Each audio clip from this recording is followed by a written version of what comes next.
মৰমৰ ভাইটি ভণ্টিসকল, আজি আমি শিকিম কেইটামান পাংচুৱেশ্যনৰ চিনৰ নাম অসমীয়াৰ পৰা ইংৰাজীত। কমা, ইংলিছত কমা। কলন, ইংলিছত কলন বুলিয়ে কওঁ।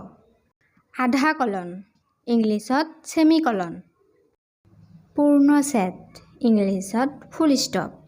প্ৰশ্নবোধক চিহ্ন, ইংলিছত নট অফ ইণ্টাৰগেশ্যন। আৱেগসূচক চিহ্ন, ইংলিছত নট অফ এক্সক্লামেশ্যন। শব্দ সংযোজক চিহ্ন, ইংলিছত হাইফেন। তাৰপিছত অনুক্তি চিহ্ন, ইংলিছত ডেছ। উদ্ধৃতি বিষয়ক চিহ্ন, ইংলিছত ইনভাৰ্টেড কমা। ঊৰ্ধ্ব কমা, ইংলিছত এপ'ষ্ট্ৰফি। আৰু কলন ডেছ, ইংলিছত কলন ডেছ বুলিয়ে কওঁ। ভিডিঅ'টো ভাল লাগিলে প্লিজ লাইক, কমেণ্ট, শ্বেয়াৰ কৰিবা আৰু মোৰ চেনেলটো ছাবস্ক্ৰাইব কৰিবা। Thank U.